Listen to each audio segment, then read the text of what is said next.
Yeah, it looks like everything's good. So let's go start up the app. Click run, then we can go live.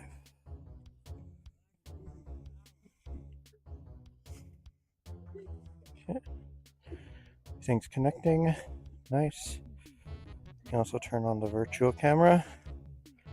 You can turn on Fiberry. And now we can go live. Okay.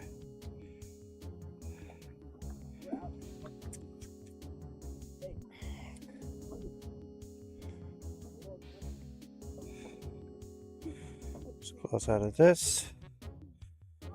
Let's go live. Let's monitor our lives. All right, we are good to go. Good morning, chat. I am late because I forgot my fucking paddle. Go back to the house. I had a great morning, chat. I also, fun fact, forgot my little battery. So I'm using the Giga battery today. I should probably go join the Discord real quick, just in case YouTube chat joins us. Do.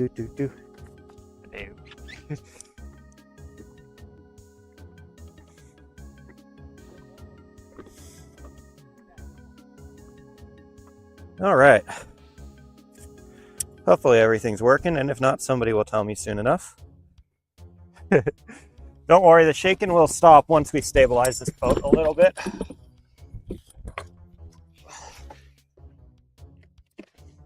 But for now, the camera is going to be a little jittery like that.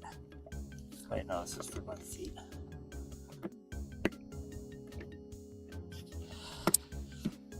It was supposed to be totally calm, no wind today, and yet here we are.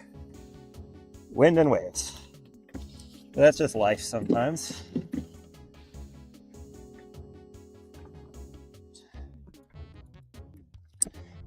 I was also going to go to Subtle Lake originally, but then while I was getting ready to go, I noticed it was starting to rain in the mountains, and I really don't want to deal with cold mountain rain. So I decided to come here where it's a little warmer instead. I know we're at this lake a lot, but I'm going to go to a different section of this lake at the very least. Go. Beautiful.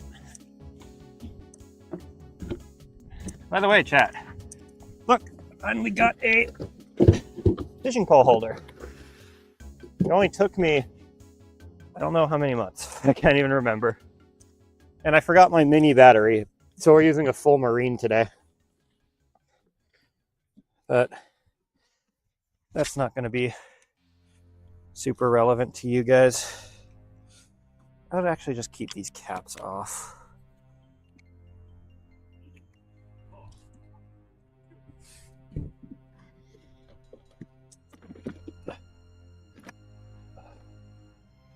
Nice.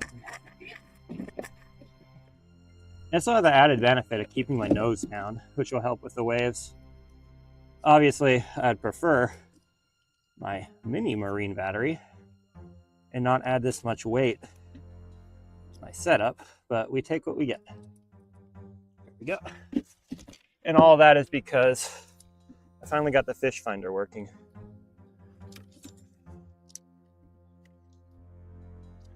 Hang on one second. Everything's all tangled up.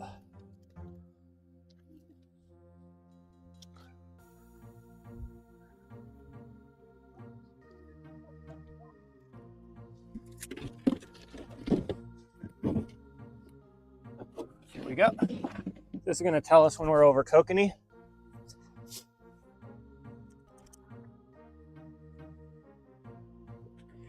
You're home. I love you too, random citizen. Hang on. Let's get just the last of the stuff in the boat. Then we're going to be ready to go. Fish finder is going absolutely haywire right now because, I mean, obviously it is.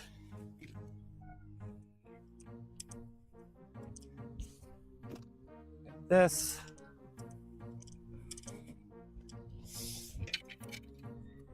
And actually, while we're here, I can show you guys the rigs.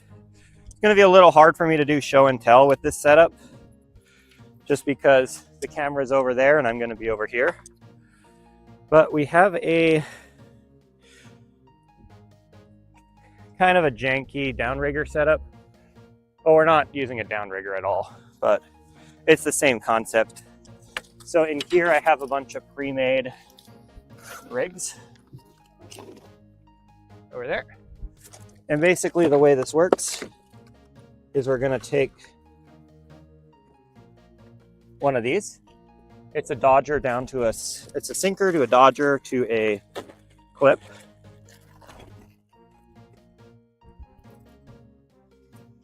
Like this. We unhook this portion.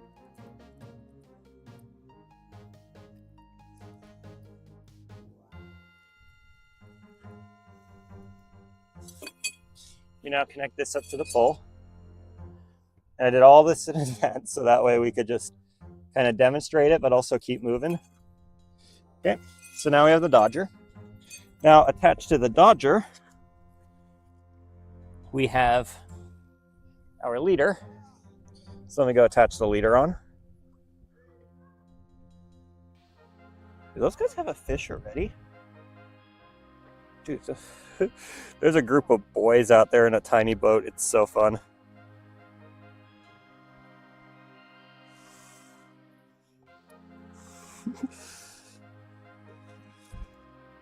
Those boys have like, what's that?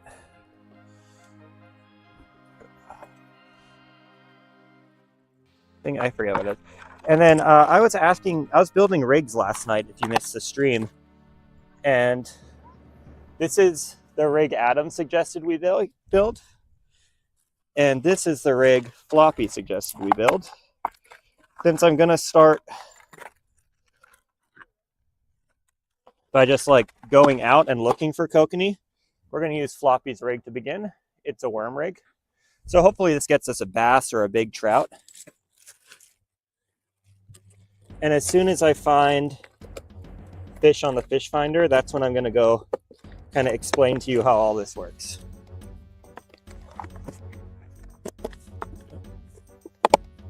There we go.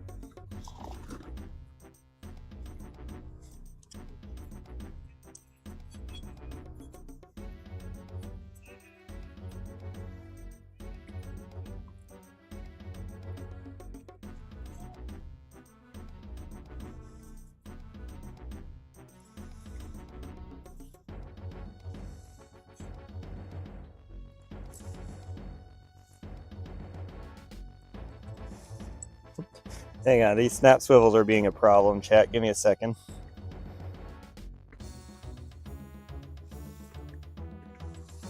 My ring is like too big for the swivel. There it goes.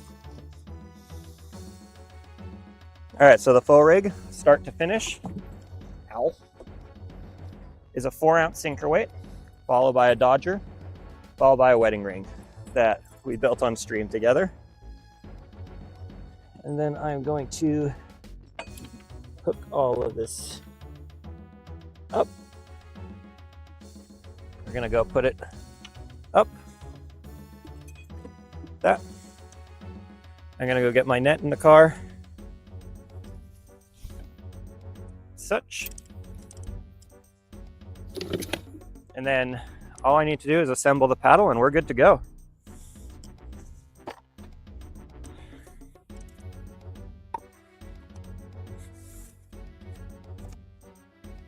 The group of boys has like, man, me in high school energy.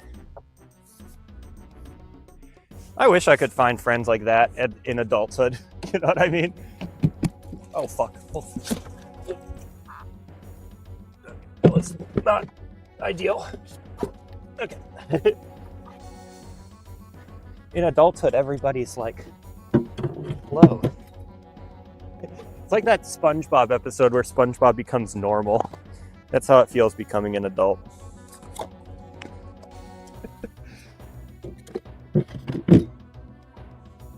nice weather we're having today.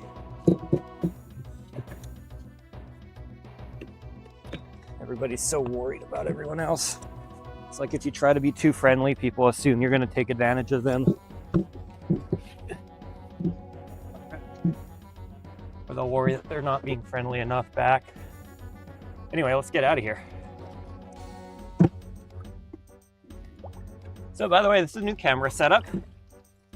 After a lot of experimenting, this is the best way where I can be somewhat in frame. You guys can see where we're going, and also we can have the fishing pole in frame. It will get a little cramped if I do get a big fish though.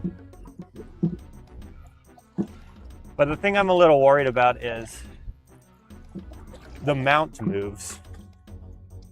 So I was just thinking about buying like one of those gimbals. You know those things that like stabilize motion back and forth? I feel like that would help a lot. Also, chat is dead today. That or TikTok's just filtering everybody's comments like it was doing yesterday. It was ruthless yesterday. I was trying to ask people if they wanted me to use a worm hook or a corn hook, and every time people would say worm, their comment would get filtered. And we were having jokes about like, it must just be one of those. What is that sound? Oh, it's the fishing pole. Dude, it sounded like I had a leak all of a sudden. I got really scared for a minute.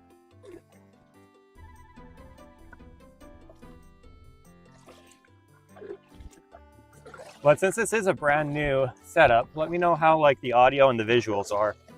I'm obviously going to watch it back after I'm done with all of this, just to see if it meets my standards. But a gimbal's like 200 bucks, man. It's not a cheap piece of equipment. Okay, so anyway, whenever we want to start trolling, all I have to do is unhook this, bring the Dodger over, and you just thread the worm like it's on a bait holder.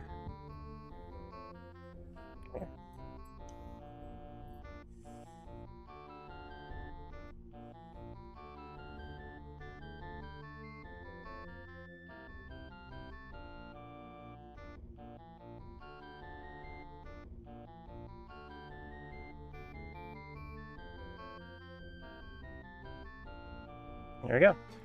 And that's how you get everything ready. I like to open this up. Come on, open up. There it goes. And then I'm going to reset the depth counter at about there. Now let's go. And when that hits about 50, that's when I know to stop. Because that'll put us down at about 30 feet.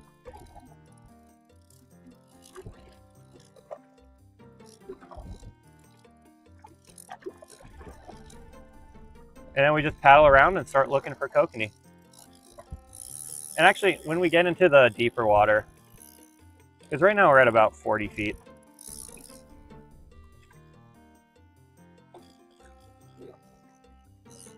Let's go down to like, let's call it 65. Actually, let's cut it right at 50. And then let's kind of paddle around. So we're probably in the ballpark, looking at the pole, 20, 30 feet deep right now.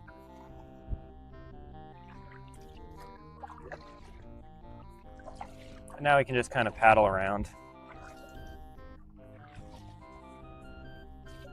Watch the fishy finder. Generally speaking, the more ground you cover, the more likely you are to get a fish on.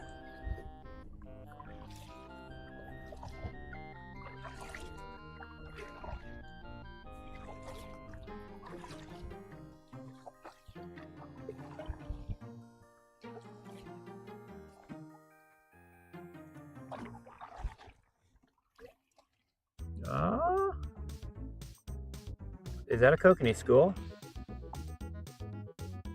Or is that an artifact? Hang on, we might have a kokanee school already.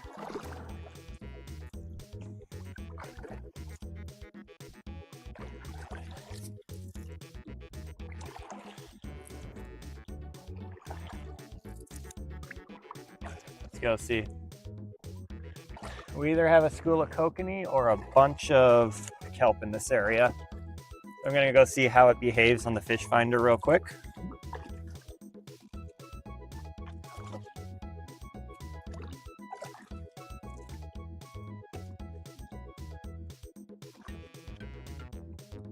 Kind of just a strategy for kokanee. Just make tight circles, get a good view of them on the fish finder. And then if it is kokanee, we're gonna drop corn down to their level.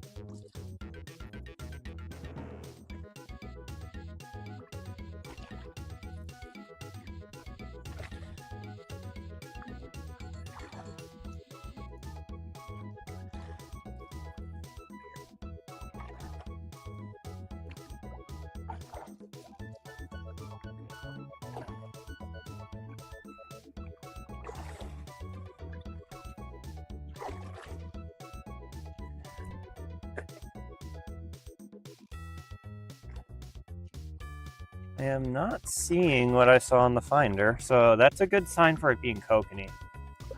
Because obviously if it was like a patch of grass, it wouldn't have moved away. And if it's moving around, that generally means they're feeding too, which is also a good sign. The only problem is they're going to be a pain in the butt to follow if they're moving around kind of erratically.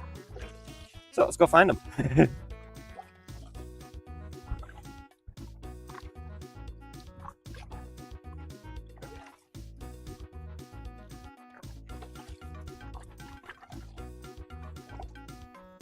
They're only at about 40 feet deep, which is kind of unusual for this late in the morning.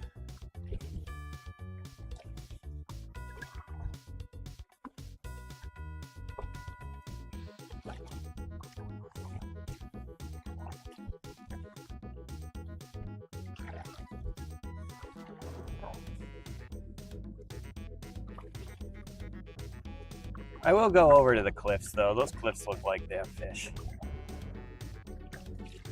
Seems like there's a lot of junk in the water here. And I don't really want it to clog up my, what's it called?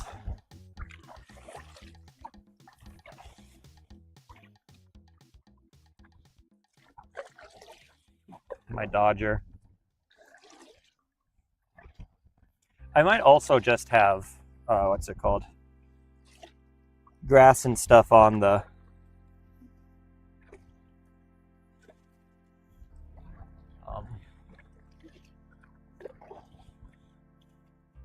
sensor.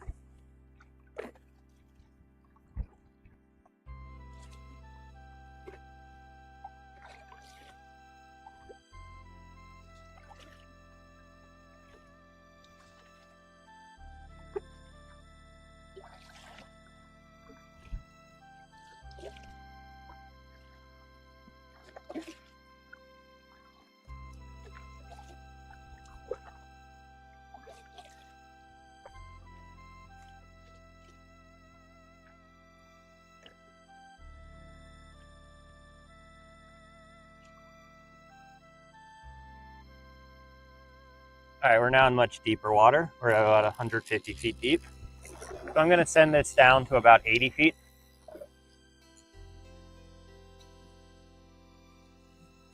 And just go nice and slow.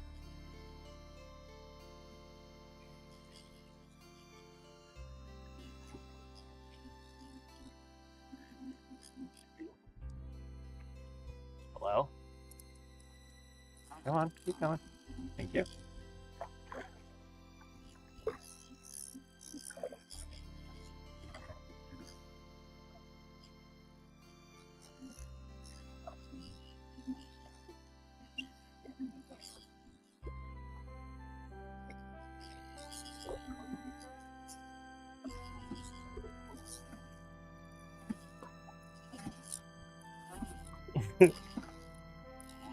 That should be about 80 feet deep. Ooh, hold up, there's fish right over here. What kind of fish was that? Let's go over, see if this is a school or if that was just like a lone trout.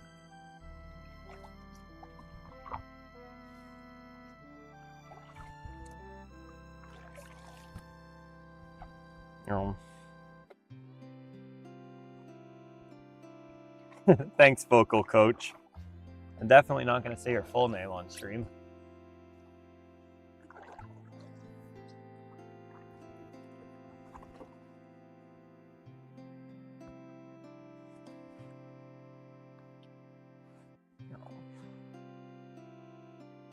So again, I'm just going to go like nice and slow. The slower I go, the deeper the thing will dive and come back up. Then I can play some music.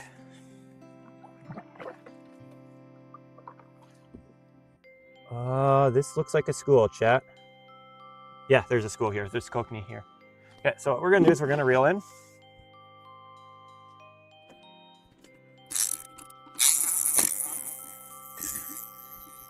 And I'm just going to stay on top of the school.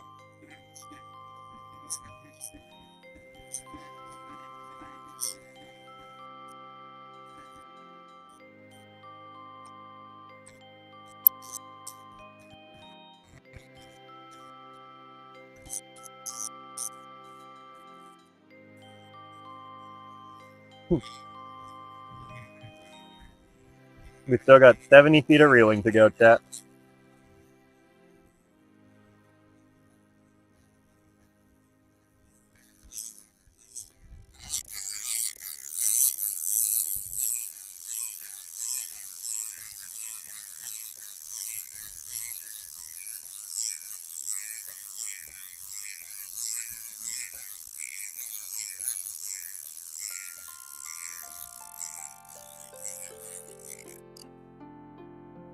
Okay.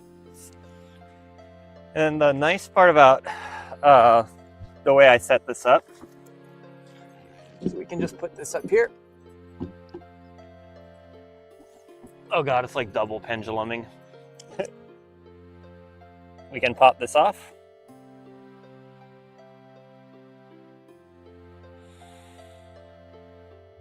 Also, we did have a bite, chat. So Adam's rig is pretty good. So we can save this for later.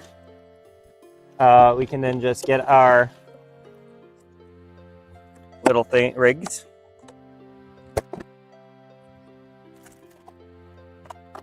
And we're going to switch out to Floppy Fish's rig.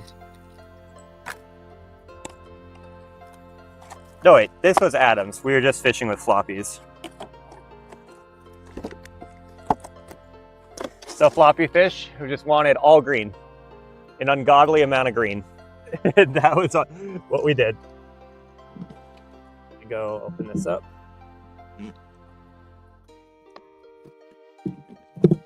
And to accompany the green, I have a whole bunch of garlic corn. And if Kokanee love one thing, it's corn and garlic. It also tastes pretty fire.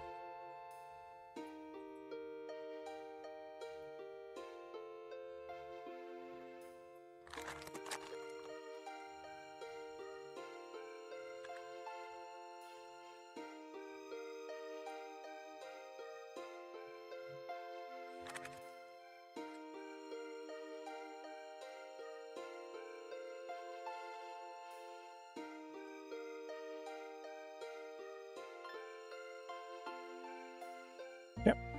So this thing is going crazy. Come back here.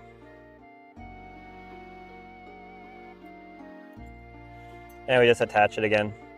That's why I like doing everything in advance. It means I don't have to tie anything on the boat. I can just reattach the bait, get it down to where it needs to go. And these Kokanee, I'm gonna have to find them again. They seem to be hanging out around 50 feet.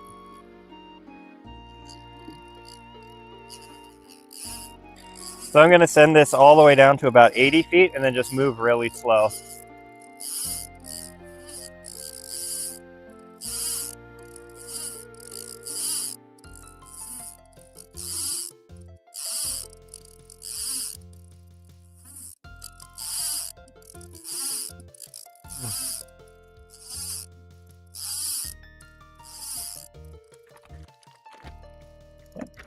Lock that. And they'll start moving around. And we'll see if they bite.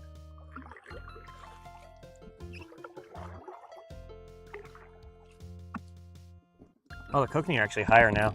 So let's go bring this up. It's about 60.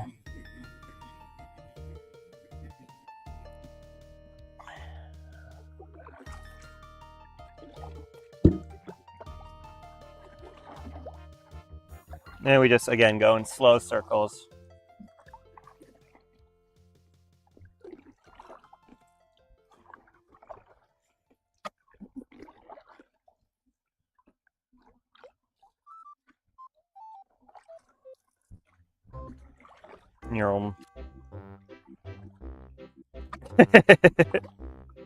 Red, I became the Harry Potter painting when I forgot to register my hypercam. Apparently, if you don't register your hypercam fast enough, they just turn you into a sculpture. Come on, take it. I can see them here. I'm just waiting for them to take the chomp.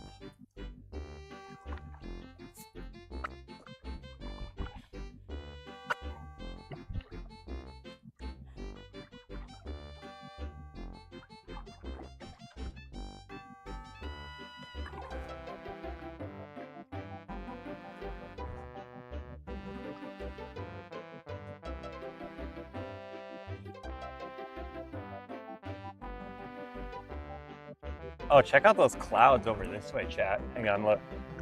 Look, the storms are coming. Wait, is that it? No, we don't have a fish on.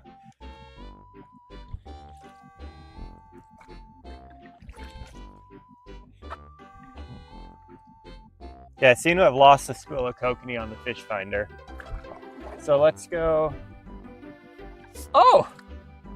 Hang on. An osprey just caught a kokanee. And he's telling me where the school is. The school also seems to be pretty low today. Oh yeah, they're right here. I see them again. So let's go to about 20 feet deep.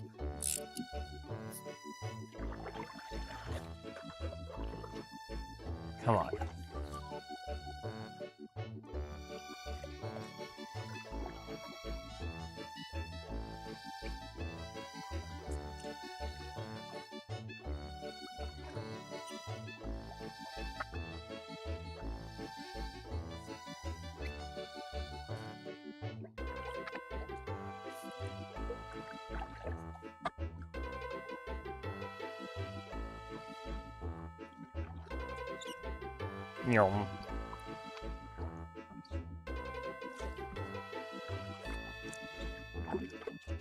Well, they are around, so here's what we're gonna do. We're just gonna get a little bit of speed.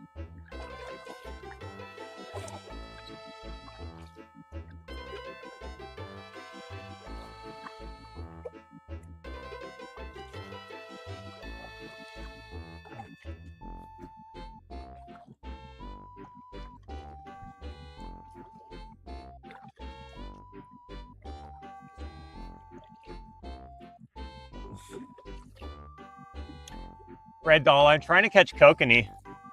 They're these little salmon things. They're like landlocked sockeye salmon, but they taste like sockeyes. So they're really tasty fish.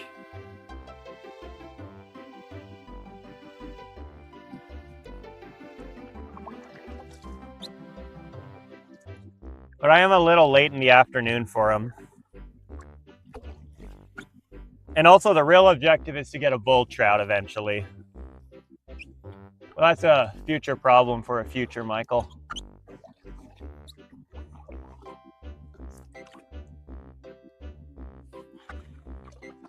Oh, okay, hang on, we got another school over here. It's a small school though. The thing about kokanee is since they're school fish, you can easily see them on fish finders.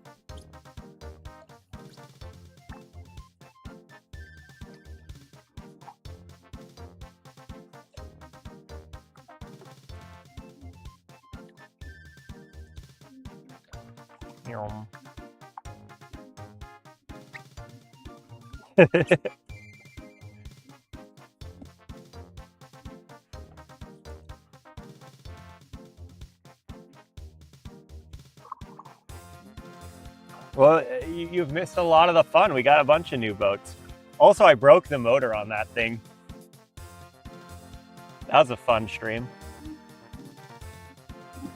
I got to get back into making boats, though. Those are like some of the most fun streams I've had.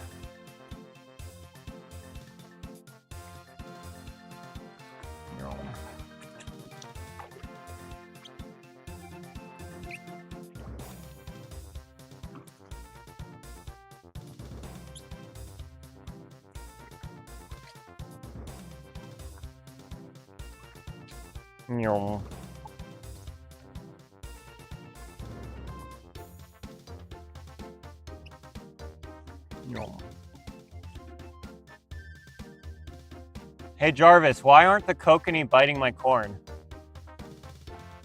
Maybe he knows.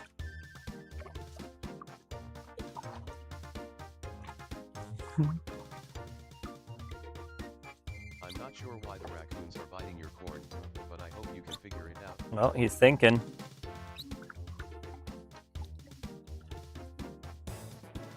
Is he talking but not talking again?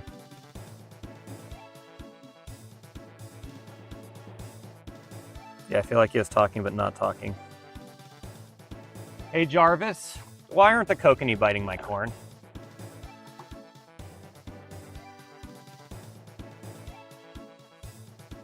I'm not sure why the raccoons are eating your corn. Perhaps you can try a raccoon. He's having fun!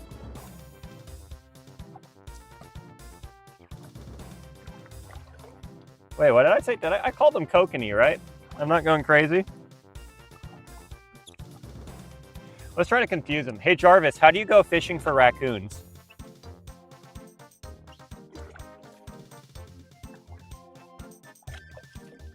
Updating content to going fishing for raccoons. No, don't do that.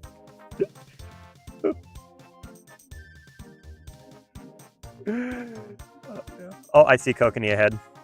They're up at the surface again. So here, let me actually bring it even higher. Let's go to about 15 feet deep.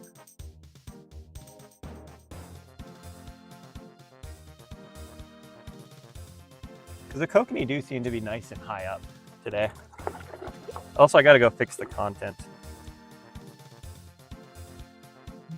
Give me a second, chat.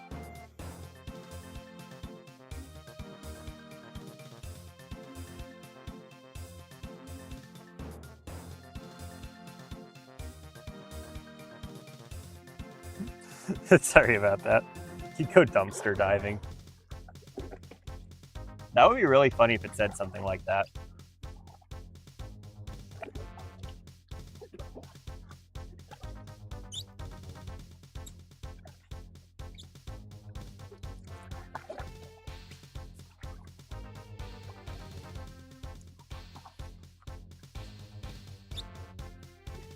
I don't have a Twitch. I do have a YouTube.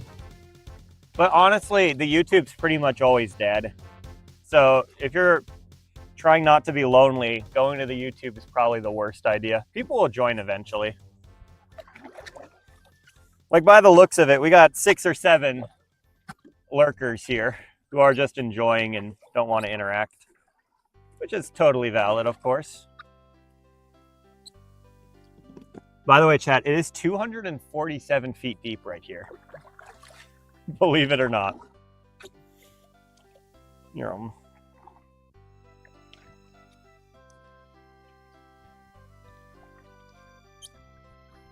But it's just because those cliffs basically go straight down.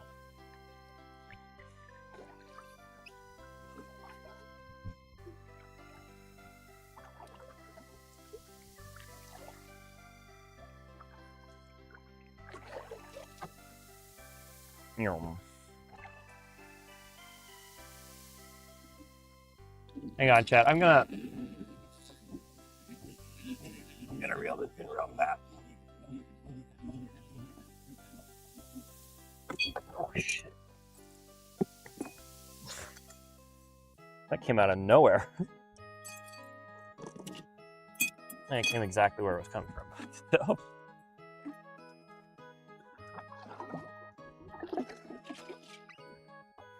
So, my girlfriend did, Brooke.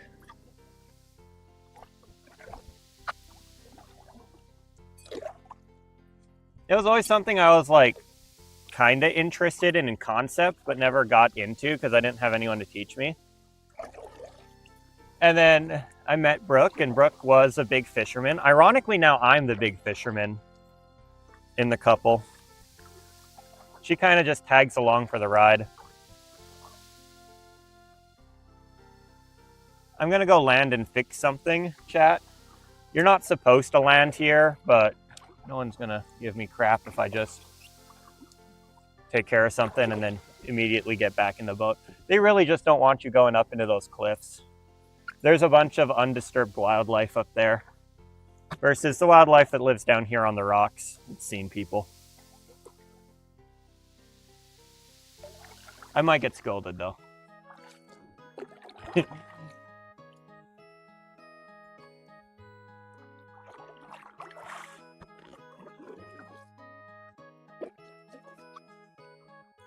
I do also have to remember I have a fish finder on the front.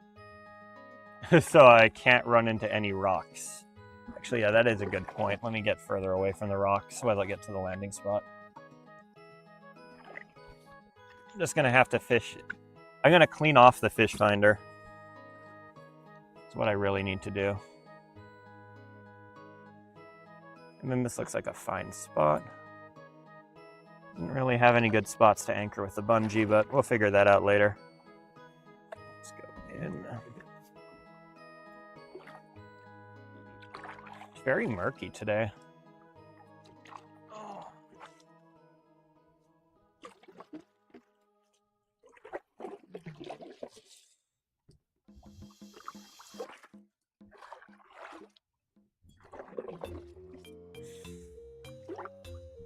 Go.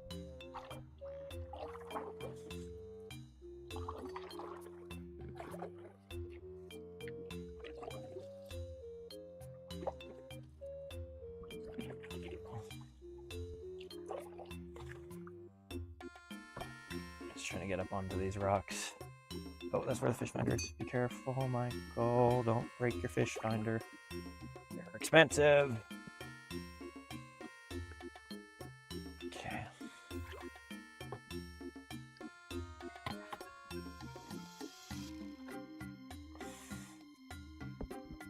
There we go.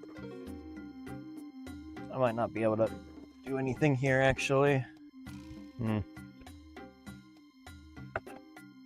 Let's go to this rock. This rock might be a good shout.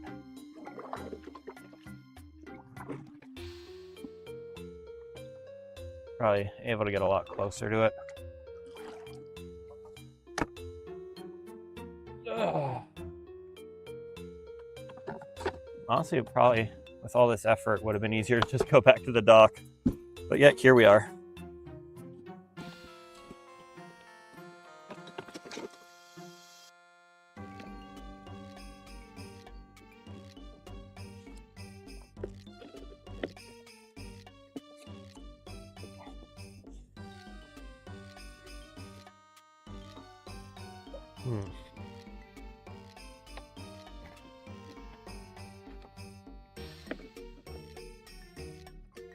I really need like a sharp edge for this to work. There we go.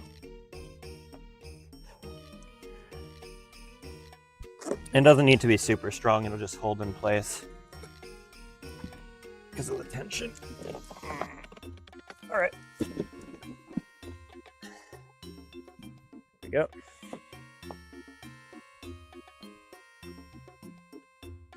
Hang on, chat. We'll look over that way.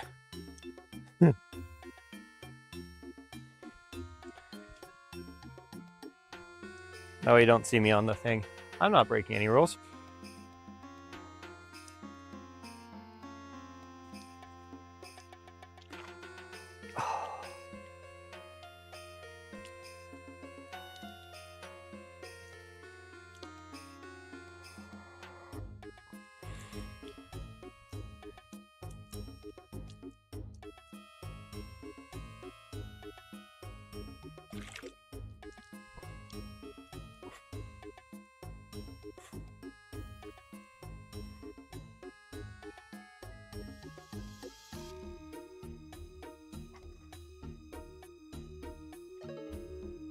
Much better. Okay. Here we go. And now let's go turn this back.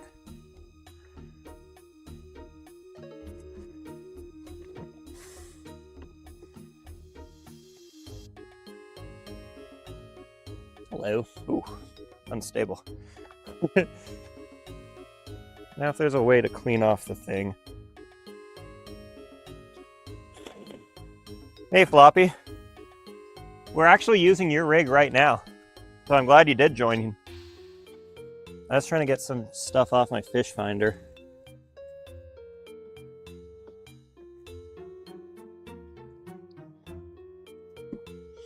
I don't think I can do it without taking it off though. Oh well. No, actually, I lied. I keep getting you and Adam's rig confused. We have Adam's rig on right now. You did get a bite though. Your rig was the first one to get a bite.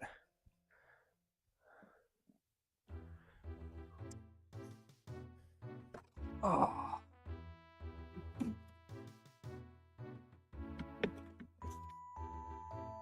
We'll keep Adam's on for another minute or two, and then I'll go swap them out.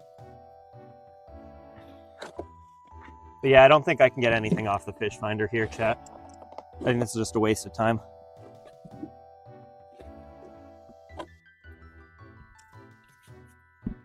The other thing I do have to be really conscientious of is how much battery I have on the GoPro. Because while the GoPro is up there, swaps are going to take a lot longer. It's not just going to be like the 30 seconds where I just can do it in motion. Okay. Let's get this swimming. Let's reset the depth, and then let's drop.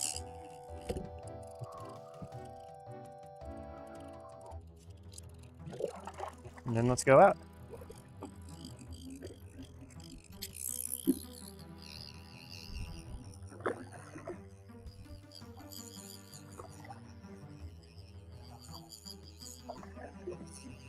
And then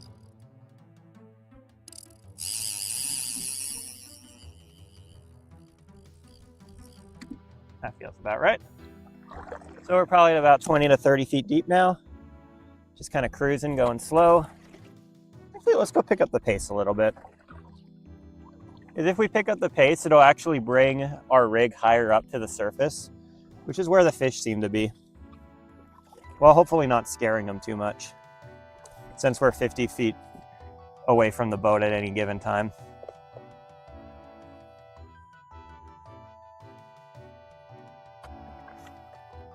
Yeah, Red Doll, a fish finder is essentially a, what's it called? It's a little sonar that's relatively accurate positionally. I say relatively because it's not totally. But it gives you essentially a 2D view of what's behind you as you move forward. The only problem is it's not that, how do I phrase this? Like, you watch it as essentially a single one-dimensional line is the reading that comes back, and then it gets plotted over time. And so it's a little tricky to read them when you first start. But like right now I can see there is a school at 20 feet ahead of me. So what we're gonna do is we're just gonna kind of like start coming over this way. I'm gonna try to figure out which direction relative to me the school is. And once I have that part figured out, we can start going in circles.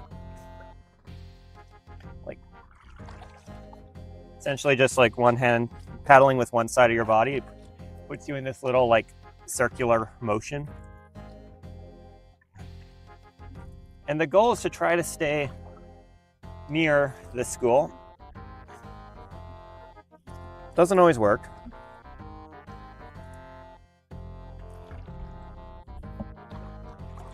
And then to keep everything moving.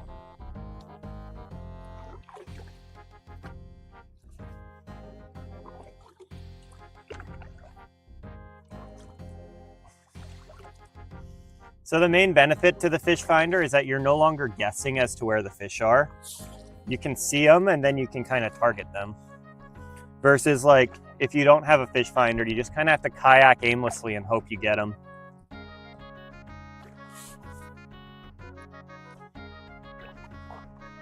But the problem is there's, what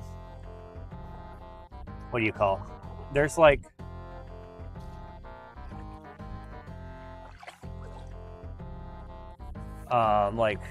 plant matter on my fish finder right now. It's just messing with the sonar.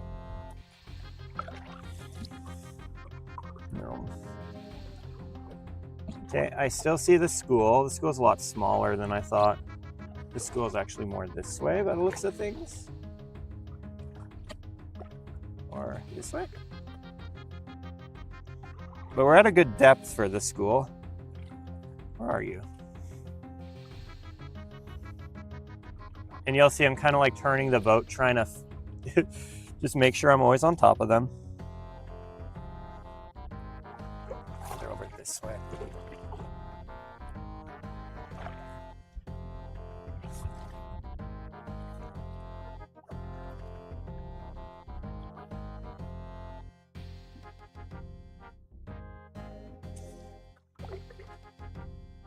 And since kokanee are a small fish, you'll occasionally see me checking the line like that. That's because they won't typically bend the pull, but they will create a vibration you can feel in the line if they're on. Let's go more this way. I see what looks like to be a big bull trout at about 100 feet deep. That would be a tempting thing to target. But by the time I get everything switched out, I will have lost them. It also takes forever to get the line down that deep. They are here. I still see the school, by the way, chat.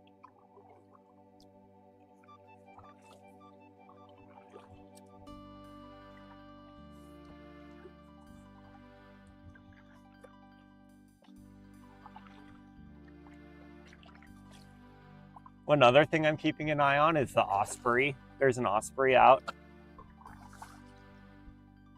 Sitting on a branch. He is watching for fish. So if he goes somewhere, I know there's a school there. And like me, oh, he sees something. So let's go follow the osprey for a bit.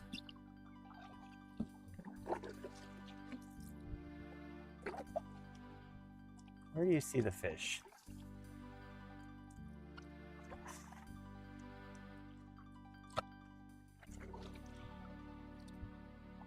Oh, he just looks like he's given up. But again, like he does this to survive, so he knows where the fish are. And if you follow him, he'll tell you where the fish are.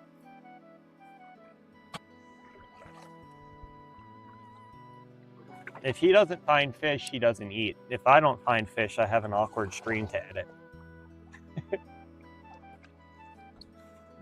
The stakes are a little different between us.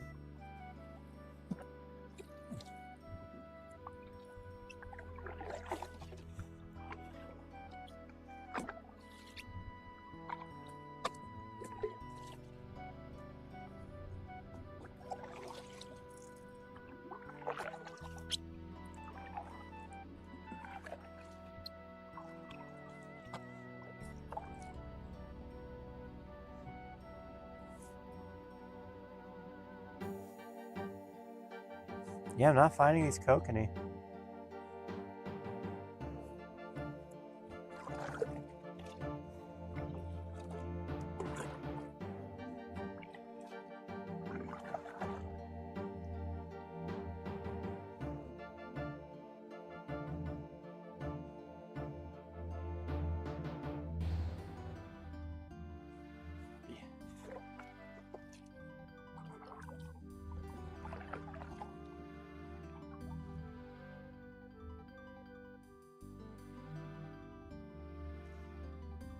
Yeah, Red Doll.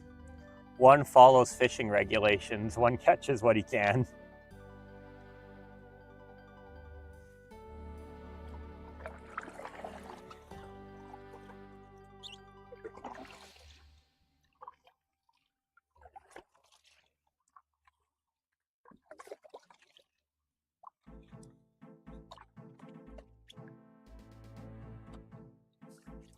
After we get past that island over there, I'm gonna switch to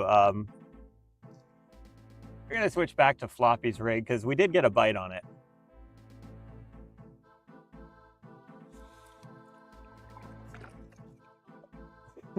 And then if we don't get a bite on Floppy's rig for a while, I think I'm just gonna go switch out to. Holy shit! There's a school over here, dude. There's a humongous school right here. Okay, we're staying on top of this school. This school is massive, chat. But it's also pretty deep, so let's drop lower.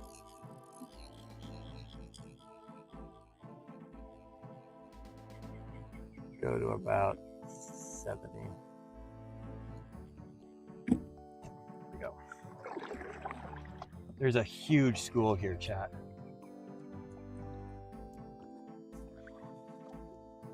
And again, I'm just going to start circling, stay on top of them. Then again, this is also a really deep school, so there's a pretty good chance they're not hungry.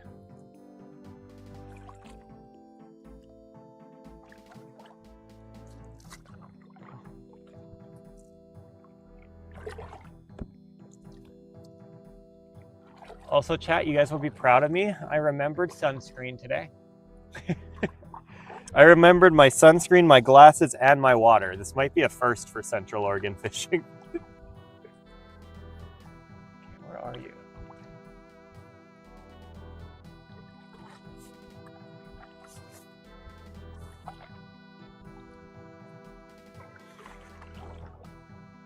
They're still here. I see little, what do you call, like little stragglers every once in a while on the fish finder. Where's the school though?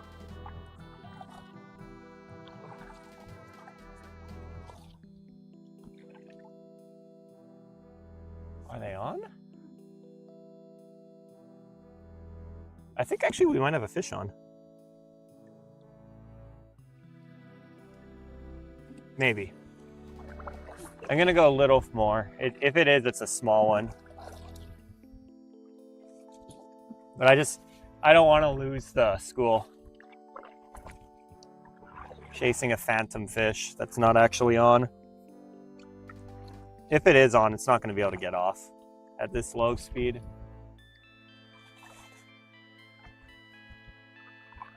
Where did the fish go? I think I lost the school. I'm not seeing any more signs of them.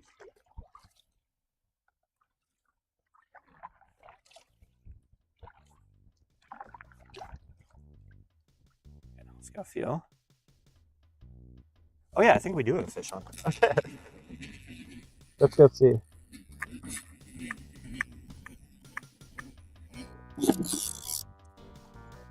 Again, the thing about kokanee is they don't fight very hard. It's really hard to tell when you have one if you're using a rod that's this heavy.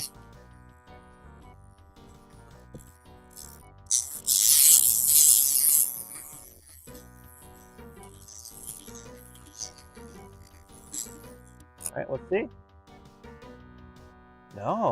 No fish. All right, that's a bummer. I thought I had a fish. Like, not even baiting you guys. I thought that was a fish. Oh well.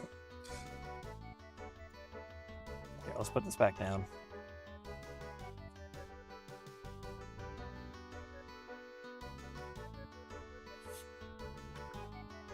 Let's get everything going again.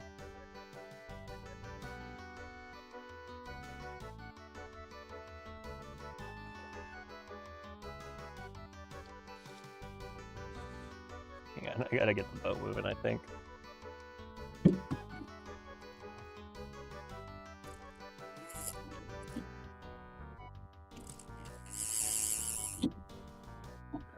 I swear to God, I think I just saw the school again on the fish finder. I swear to God. I'm not gonna chase the school anymore though. Yeah, I'm not answering Dose's question because it's literally on the caption up above.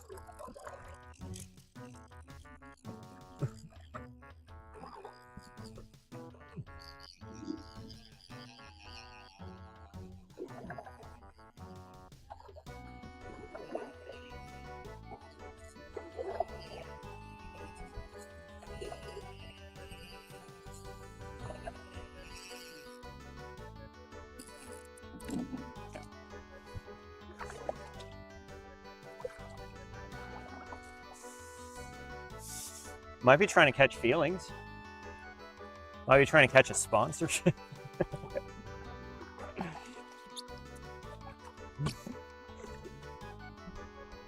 That'd actually be a really funny caption next time I go like skiing, fishing for Red Bull sponsorships.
The osprey's flying around over here, so I might be in a good spot.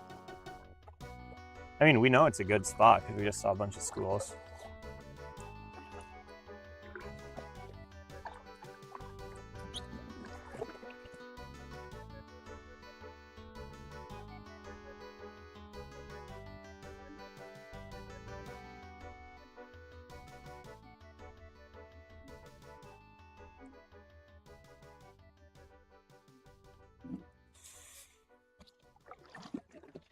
The thing that I think's tripping me up is kokanee are such a small fish, and I have a 4-inch dodger on.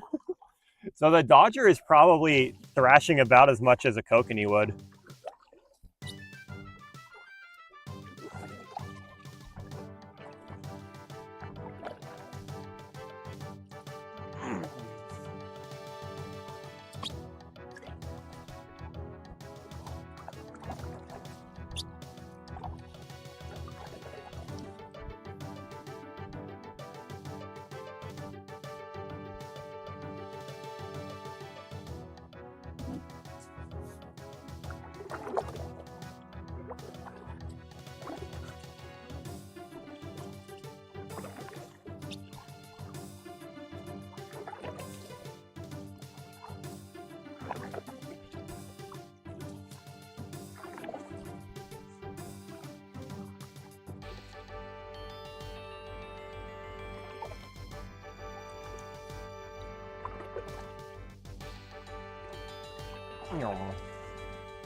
Yeah, I'm pretty sure it's just my dodger doing that.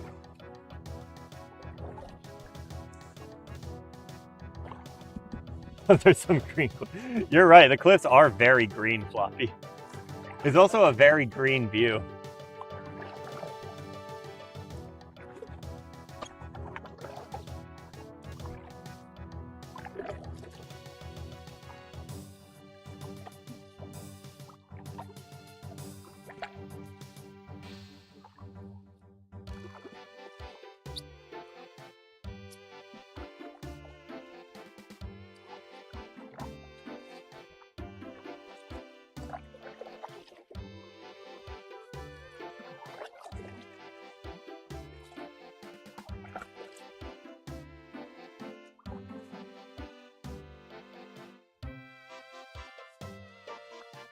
By the way, chat, this is totally unrelated to kind of anything.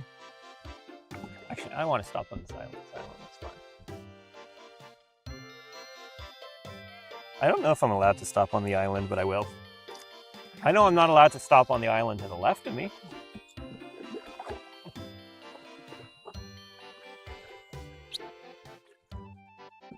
That island over there out to the left, it's a wildlife sanctuary.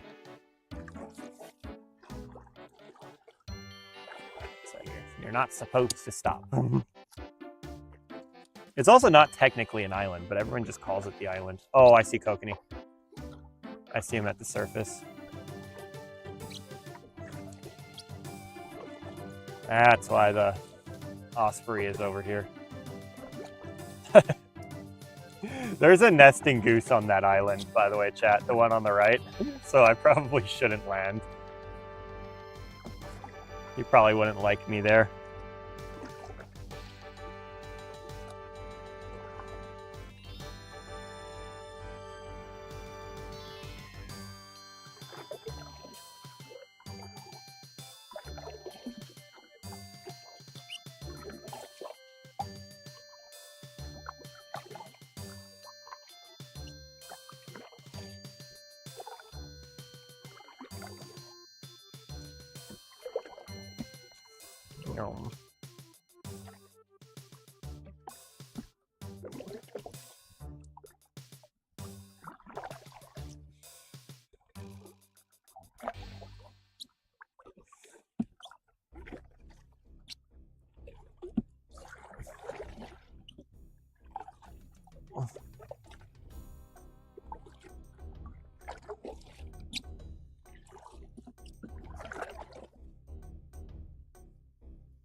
Chat, should we steal one of those buoys that washed up? I might cop that on the way back. There's like a buoy over there. I need buoys for my crab traps. But I don't know if it's attached to anything or if it's just rubbish.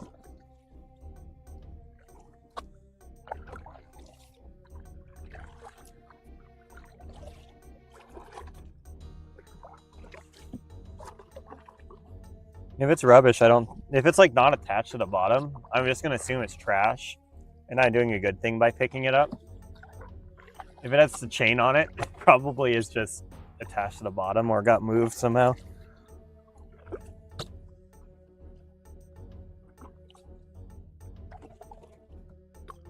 Oh, I'm getting into really shallow territory. My Dodger might hit. Yeah, I got reeling.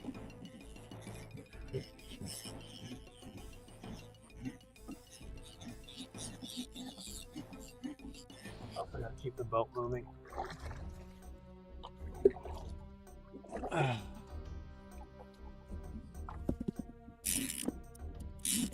We have 16 feet of water. My Dodger's down like 30 feet.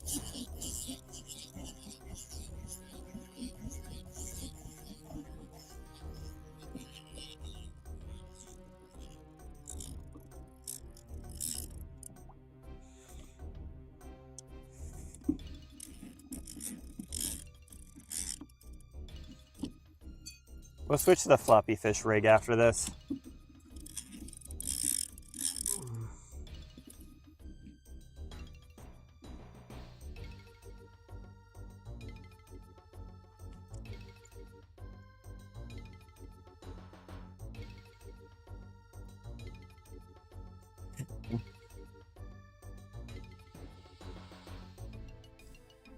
Hang on, I gotta go do the capture real quick. We've been live for an hour already? Wow. This is why Jarvis is the MVP of the stream. He tells me when it's time to solve the puzzles. Oh great, now he's gonna respond to something, isn't he?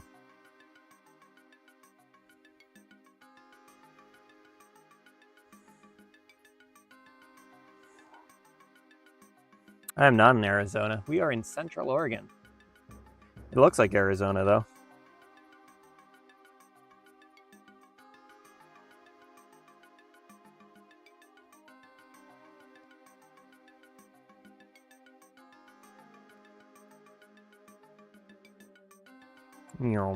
Okay, let's keep the thing going.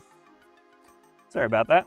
So TikTok has a thing that makes you prove you're not AFK.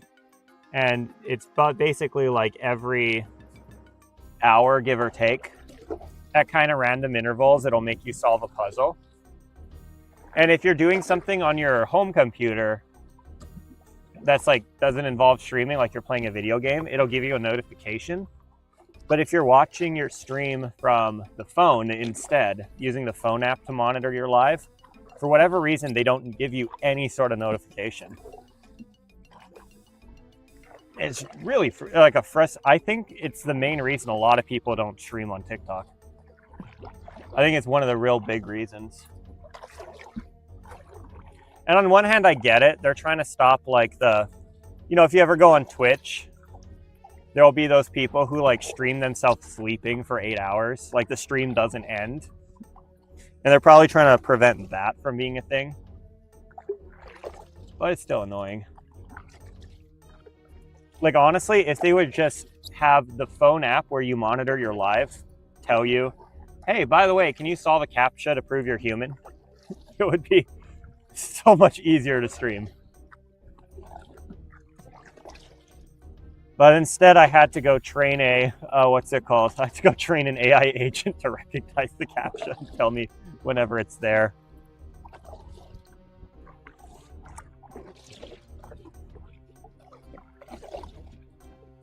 But I mean, my solution works.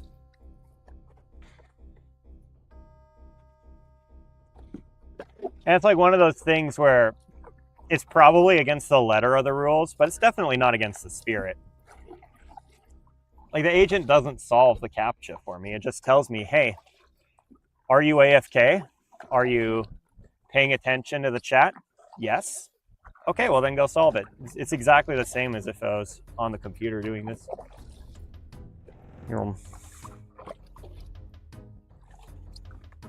Yeah, Floppy. The real thing is it's probably possible to make him solve the CAPTCHA too with just a relatively small amount of training. But that feels like it could get me in trouble. Like having something automate the "you are not a bot" process, that kind of feels wrong to me.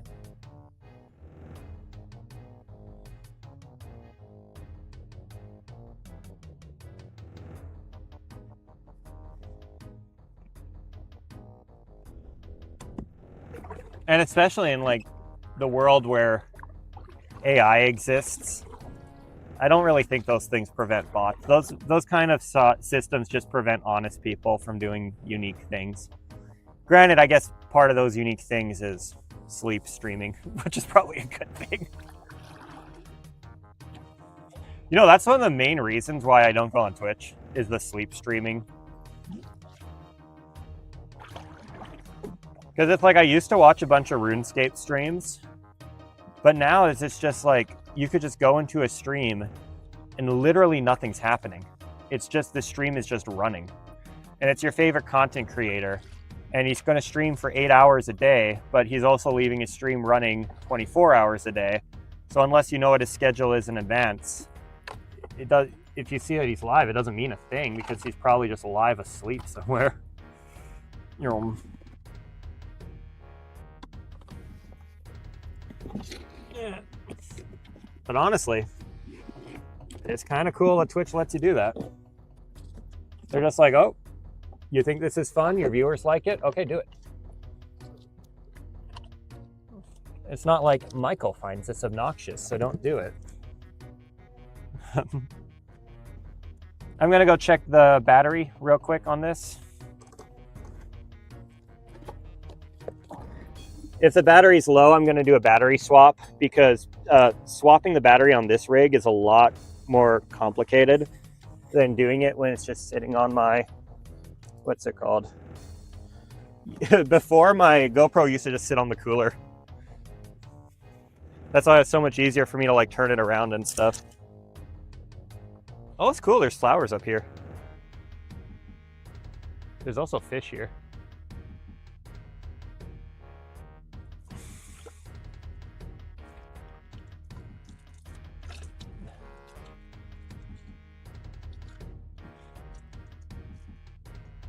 I'm gonna try to see what kind of fish that was.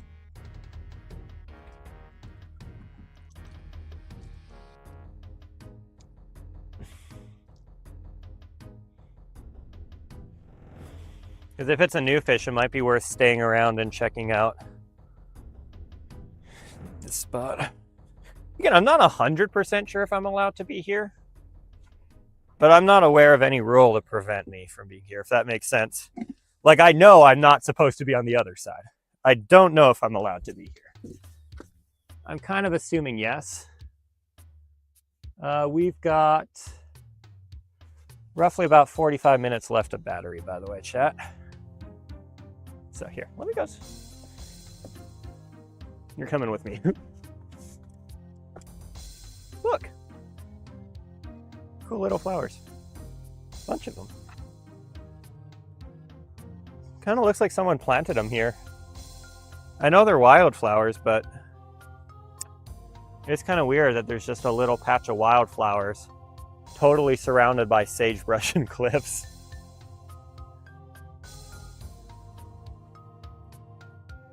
Anyway, I'm not seeing those fish anymore.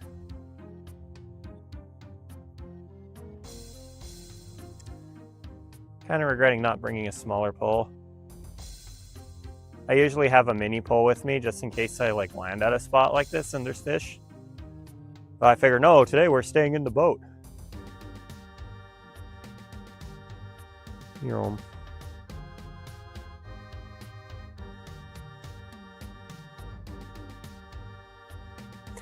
Well, I mean, Floppy, that's like the main reason I don't like a platform. And people bring up the platform, so I'm gonna bring up sleep streaming quite a bit. There's fish over there.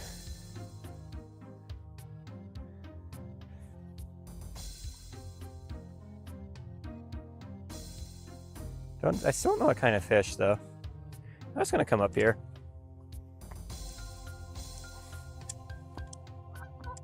Oh, they must have a nest here. They are not happy with me. Hi.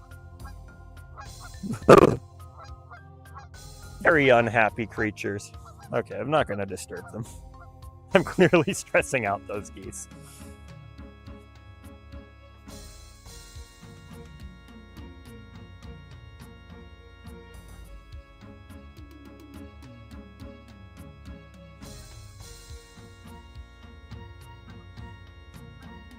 You guys want to see something funny? See these geese over there? The ones that are very happy with me, or very unhappy with me being close to their nest. Watch this.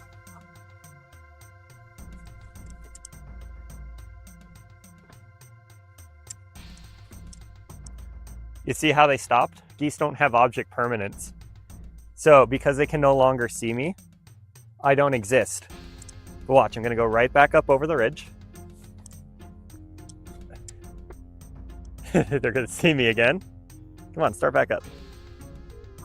There they go. And I'm gonna go back down behind the ridge and they're gonna stop.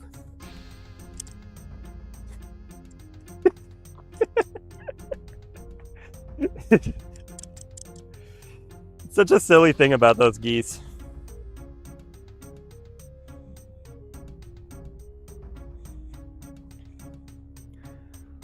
Yeah, I'm gonna do it one more time just for fun. I know I'm stressing out the wildlife. This is too funny for me. Back up we go. They can see me again. Here they go. Are they gonna start? No, they're not starting up this time. Okay. I don't know what they're up with. Oh, there they go.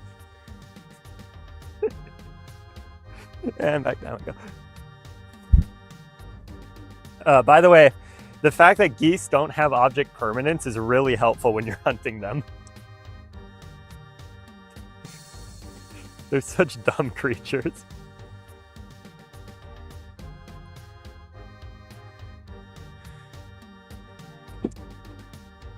It's like you can be sneaking up on a goose and it'll see you and it'll squawk and you can go back into your hiding spot, like the thing you're using for cover, and then start sneaking up on them again and they'll have no idea because they literally cannot comprehend the fact that something that they can no longer see is still there.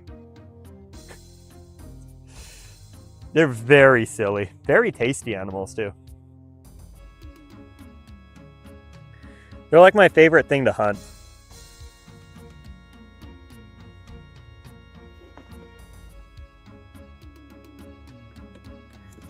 because you can actively hunt them. They're relatively easy to get.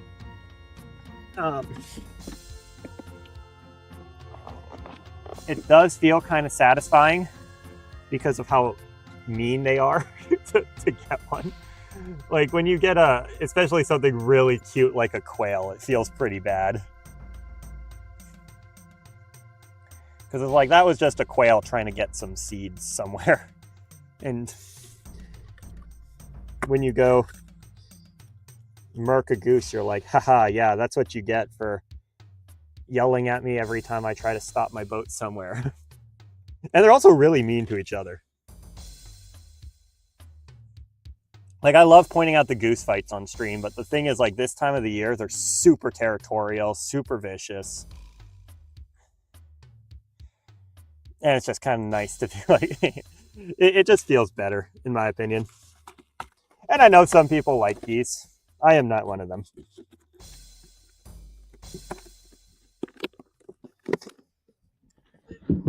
The amount of times back when I would crayfish that I would just get like, not necessarily chased out of the spot, you know, like where I'm worried about getting bit or anything, but just doing my own thing, totally like not a threat to any wildlife except for the crayfish.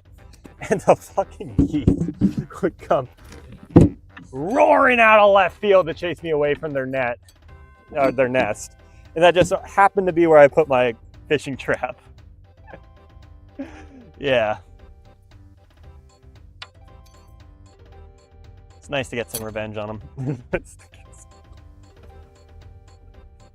And on top of that, on top of all of this, for a single bird, you typically get anywhere from 5 to 10 pounds of meat. That's the real big one. Well, maybe not 10 pounds. 10 pounds might be gas. But like 5 to 7 pounds, or 5 to 8 pounds realistically. Because I'm also really selective when I hunt the geese. I only go for the big ones.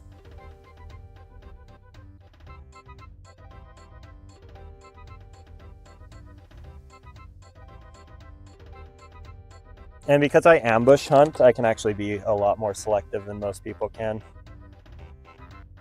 Like if you're calling them in, you're taking what you get for the most part. But when you're ambush hunting, like you can specifically see like, okay, that's the elder of the group.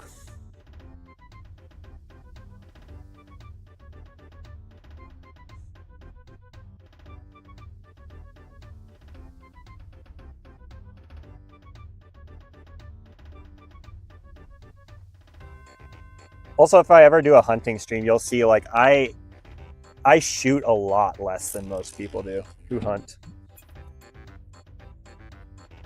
Like, for example, if there's a flock of birds coming in, like a flock of ducks, for example, I'll pick out a single mallard and I'll only shoot that one mallard. And then I'll just wait for the next one. And I kind of like that with chucker too, but chucker I'm more likely to go for a double. But for the most part, like, I'm not one to you know, go for the limit in a single snipe. I'm trying to, you know, pick my birds essentially. And when you have a boat and you're really good at sneaking, it's actually a lot easier. And it also helps prevent me from like missing downs.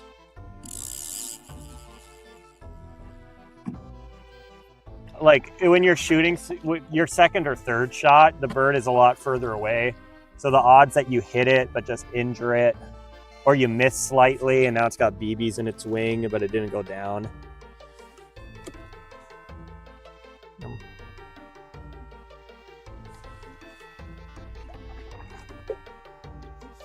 Well, the thing is, Red, most animals don't have object permanence. Object permanence is like a pretty uniquely human thing.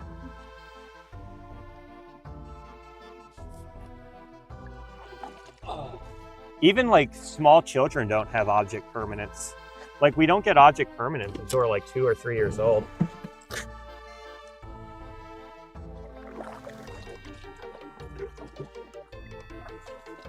It's mainly It's mainly predators that have object permanence because they need to keep tracking the animal while they're sneaking up on it.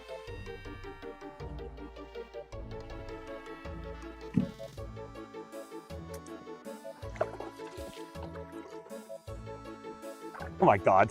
Jet, speaking of the geese are dumb. The geese are currently following me honking.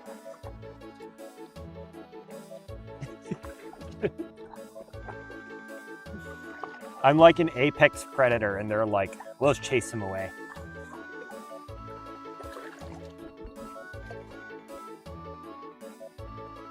Okay, they finally stopped.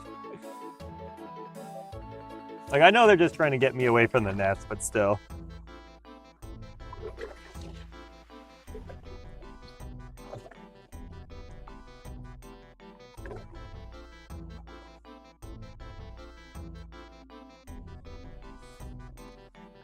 I am seeing fish over this way, so let's go this way.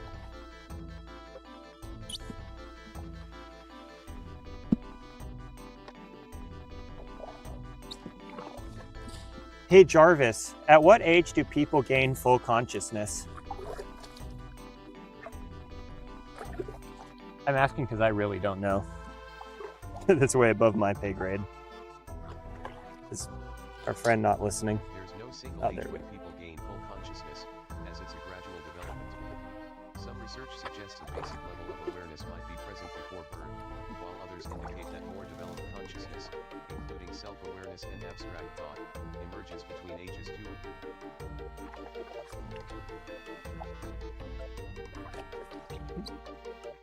That's crazy. My nephew is 1. So my nephew's just there existing right now.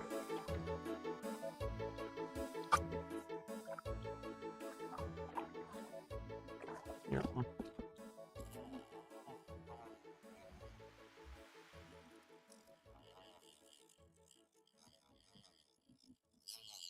I'm gonna send it pretty deep, so let me go get some movement going.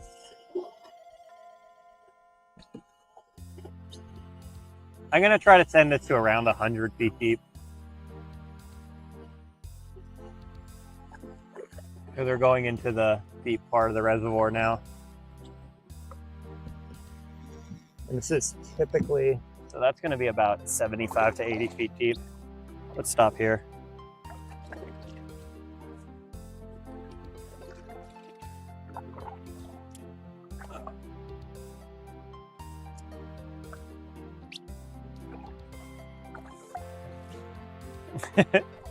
I don't know if it would be that horrifying.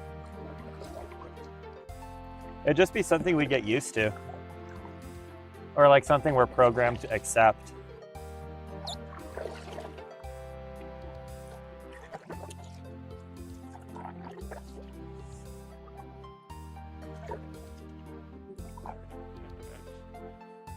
Oh.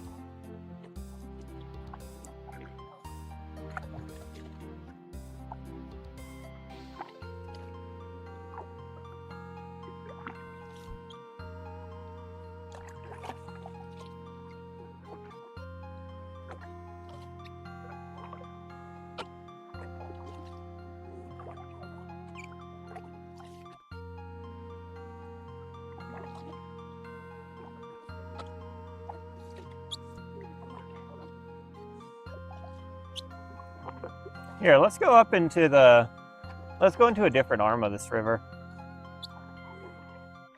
Since the weather seems to be holding up pretty well.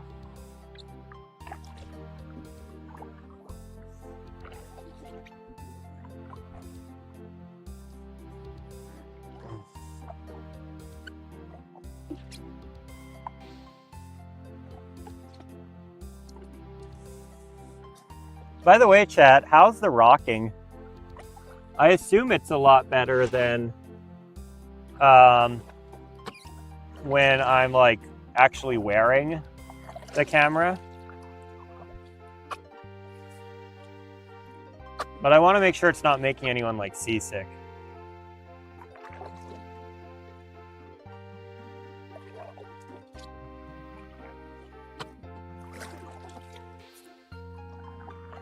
Also, how does the field of view look? Because I can also push this further back.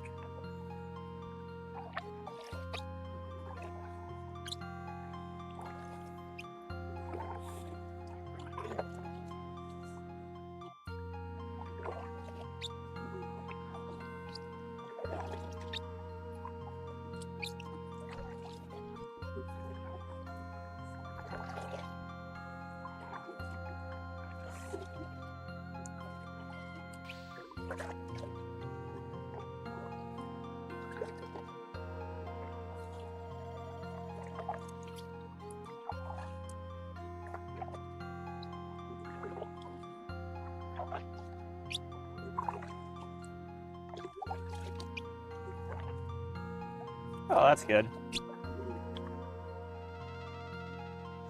The camera is actually moving quite a bit left and right, but since it's so high above everything, I bet your body's actually pretty good at like dealing with that.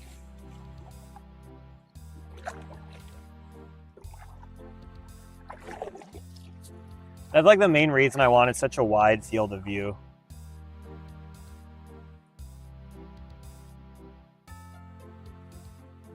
Is that a bite? Doesn't feel like it.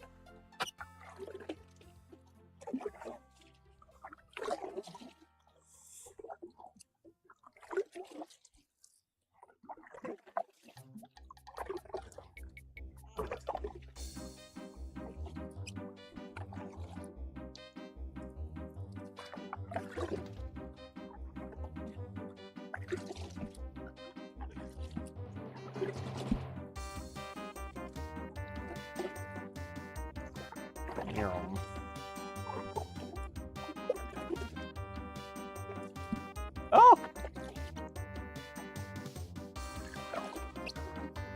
A little trout or something jumped here.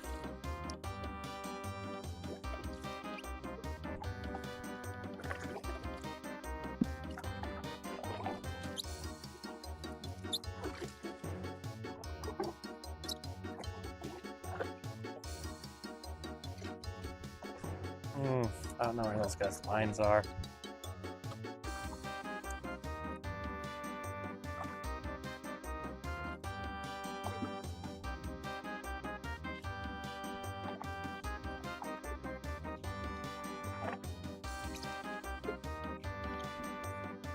Fun fact, that cliff up ahead of us is Native American reservation.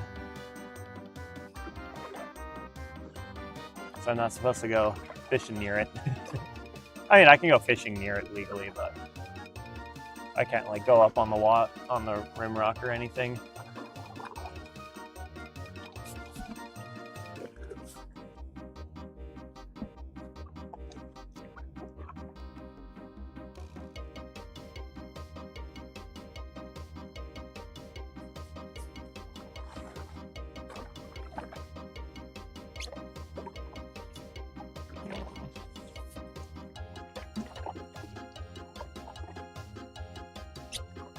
Should be far enough behind these guys.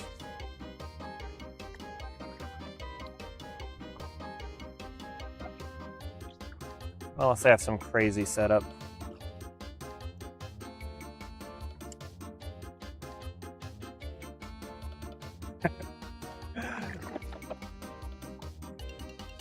My fish finder's having problems. Oh shit, fish right here.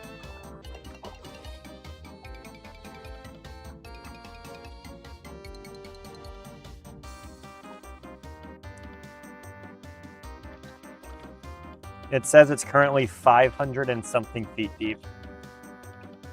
It's probably just getting confused with the cliffs and is not able to penetrate the bottom.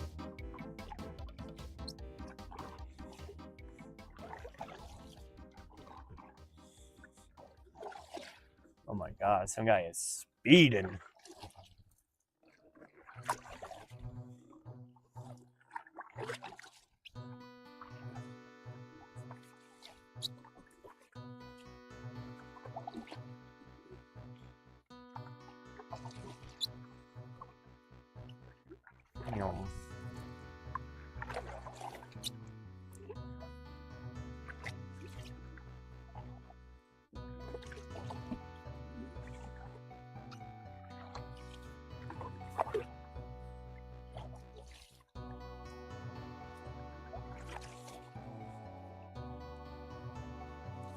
they got something.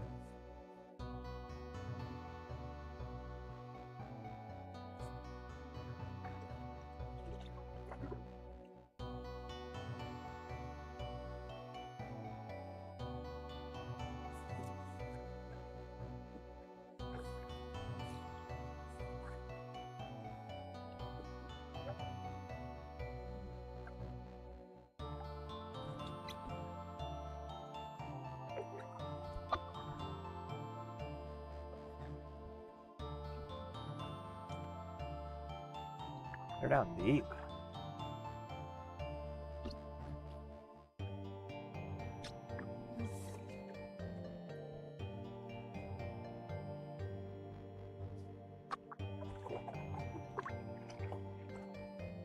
I don't have anything on.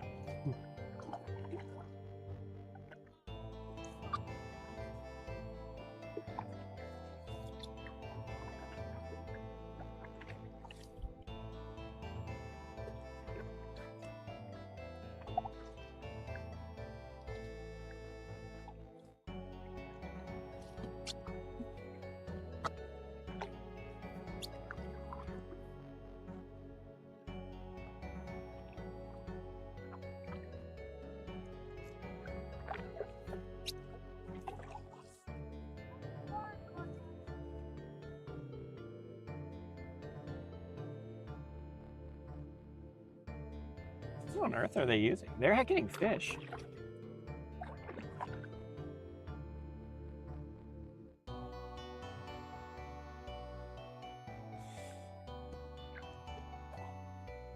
Do I crash their spot, chat?